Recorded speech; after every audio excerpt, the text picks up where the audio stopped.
My name is Olivia, and I'm the big sister of Kaylee Gonzalez, and I was blessed to love Madison Mogan as a sister too.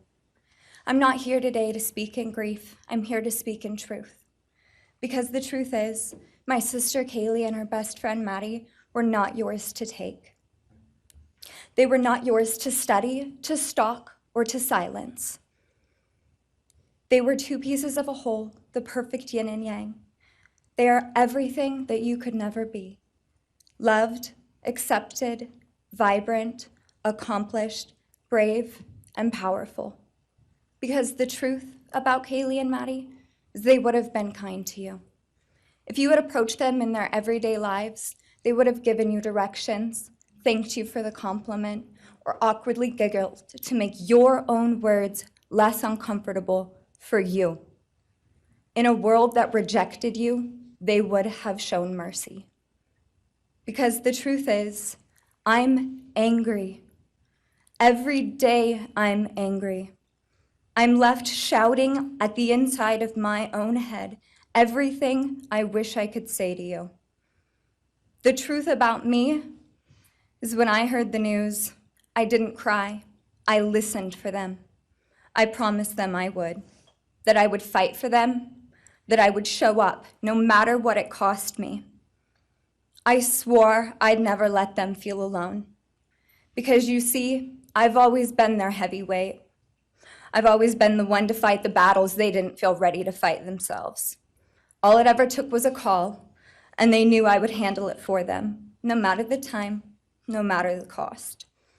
They could wave their white flag because they knew I would never back down, not for them, and not even death could change that.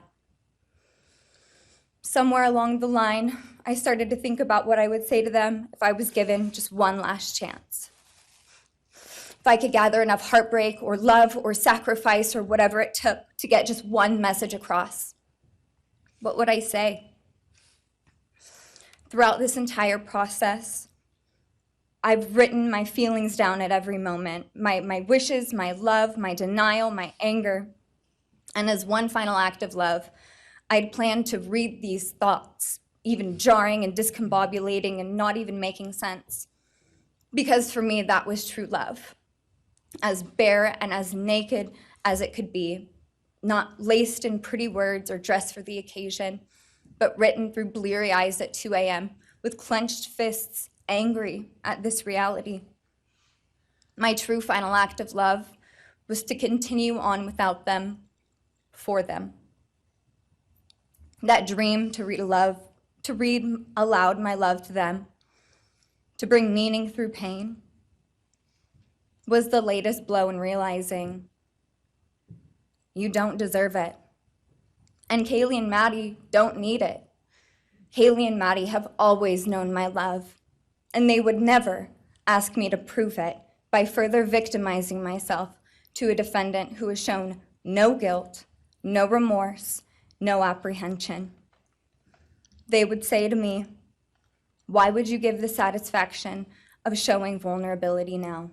You promised you would never back down." And for that clarity, I'm thankful. I won't stand here and give you what you want.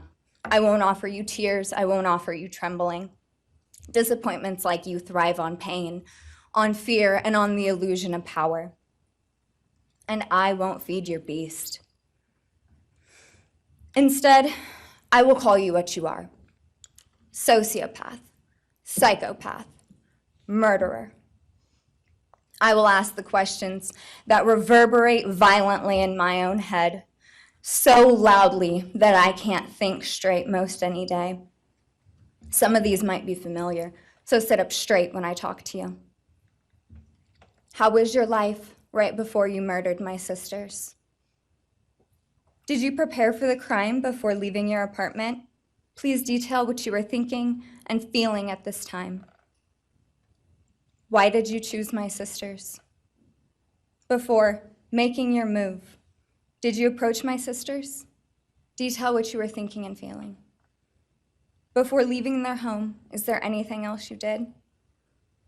How does it feel to know the only thing you failed more miserably at than being a murderer is trying to be a rapper? Did you recently start shaving or manually pulling out your eyebrows? Why November 13th? Did you truly think your Amazon purchase was untraceable because you used a gift card?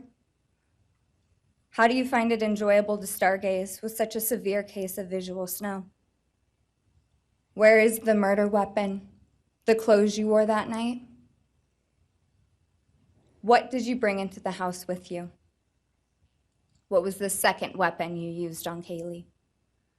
What were Kaylee's last words?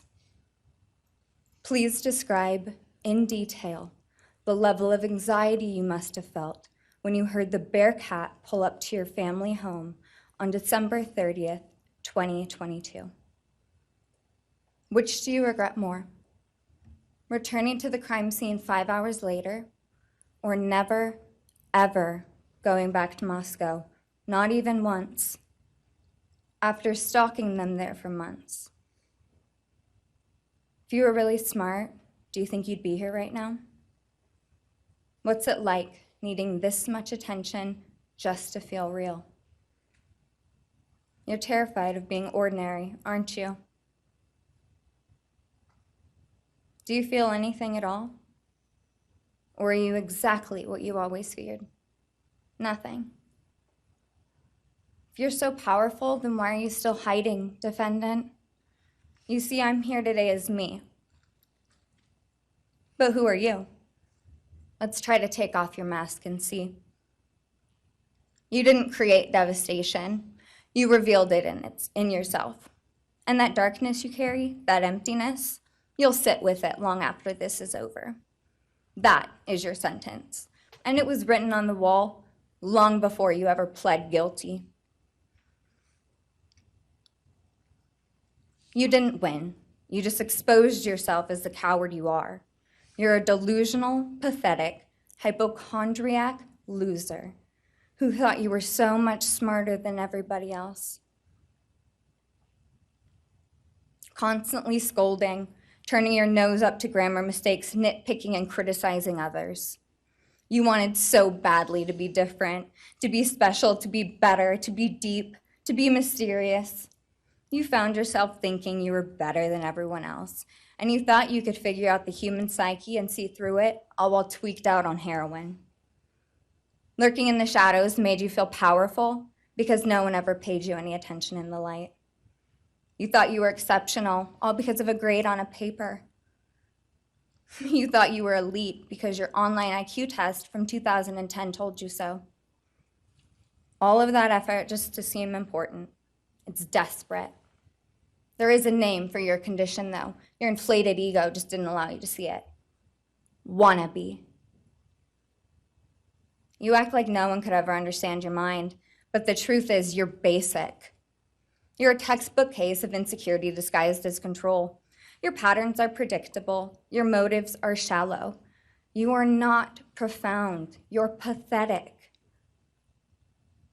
You aren't special or deep, not mysterious or exceptional. Don't ever get it twisted again. No one is scared of you today. No one is intimidated by you. No one is impressed by you. No one thinks that you are important. You orchestrated this like you thought you were God. Now look at you, begging a courtroom for scraps. You spent months preparing, and still all it took was my sister in a sheath. You work so hard to seem dangerous, but real control doesn't have to prove itself. The truth is, the scariest part about you is how painfully average you turned out to be. The truth is, you're as dumb as they come. Stupid, clumsy, slow, sloppy, weak, dirty. Let me be very clear. Don't ever try to convince yourself you mattered just because someone finally said your name out loud. I see through you. You want the truth? Here's the one you'll hate the most.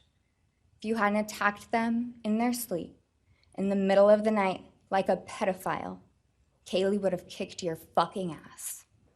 Thank you. Thank you.